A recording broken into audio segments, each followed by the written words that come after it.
Vulcan hull, Vulcan scrambles.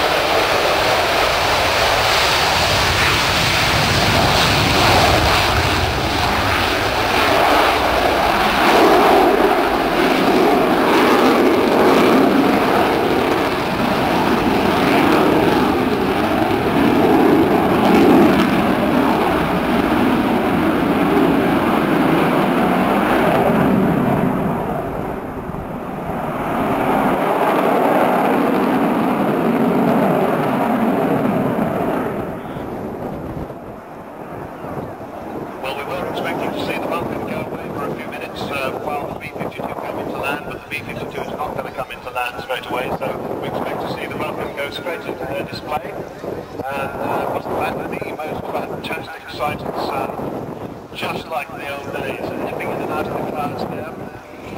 Kev Ruben's doing a lovely job, Kev. He is an ex-Vulcan man, he's also an ex-Tornado GR4 man, and is now an Airbus A340 pilot, but it's what he enjoys doing most. So I expect to see her come back in for the Vulcan display flight. And she finally retired from the RAF in 1993 as the last Vulcan to fly for the RAF.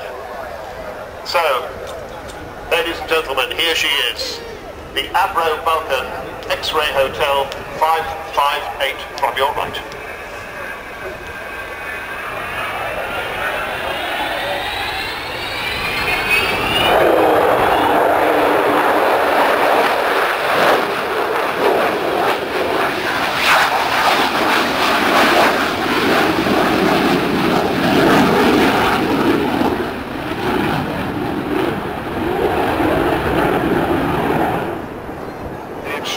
Sound of those four Rolls-Royce Bristol Olympus 202 two-shaft turbojet engines, about 16,500 pounds of static thrust for each of them.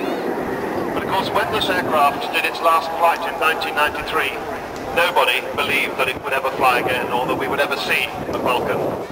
But at that time, enter Dr. Robert Fleming. He describes Vulcan as the last complete triumph in the long history of innovative British aeronautical engineering, and he felt that this aircraft should be preserved. The result was the Vulcan to the Sky Trust, the start of a unique 11-12-year campaign to get her back into the air. And the campaign's been on a knife edge since its earliest days, surrounded on all sides by people who said it couldn't be done. And there have been many disasters, things like failing in the first Heritage Lottery application, because they said we don't do things that move, but succeeding against the odds in the second. Here she comes back in again, having decelerated down to about 160 knots. 185 miles an hour.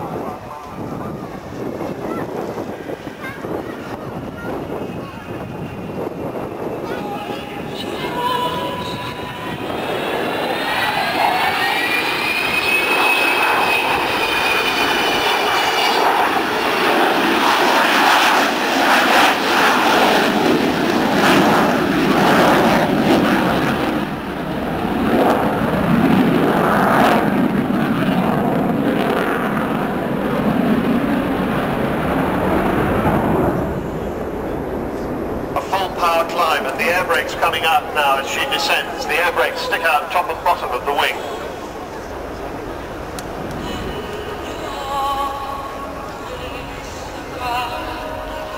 As she comes in towards us from the right, from half right, look for the bomb doors opening. You'll be able to see the size of that enormous bomb bay, capable of holding 21 1,000-pound bombs.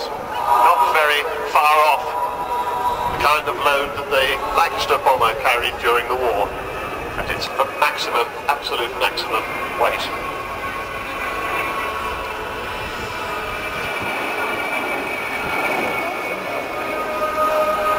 Bomb doors opening.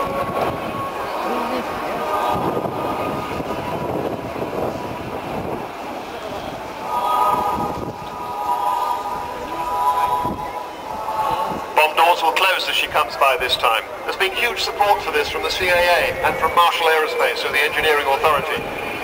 Lots of other companies, EADS, ABP, BAE Systems, Jefferson, Subaru, AD Holding, Scribbridge and Rolls-Royce, and most recently, Aerobites and Judd Power. Bob doors closing. And throughout it all, see Waterman. Here's a fabulous head of number. The aircraft, and that represents all the Vulcan squadrons in the 70s. 9, 12, 27, 35, 44, 50, 83, 101, 617, and the operation of most units 230, Lucy.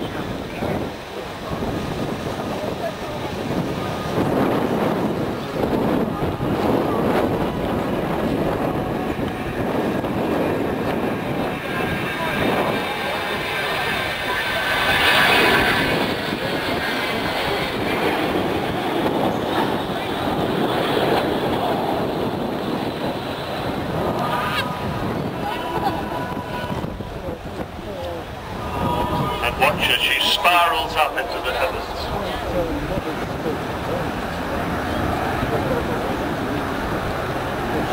Maybe not spiraling too high with this cloud base.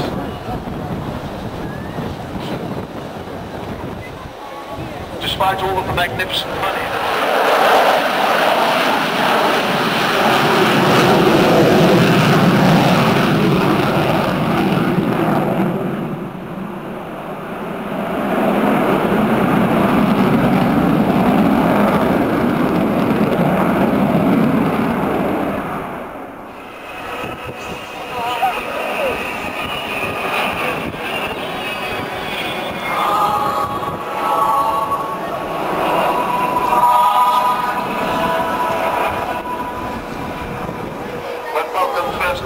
in 1952, she created an extraordinary reaction. She handled just like a fighter, and you can see she still does.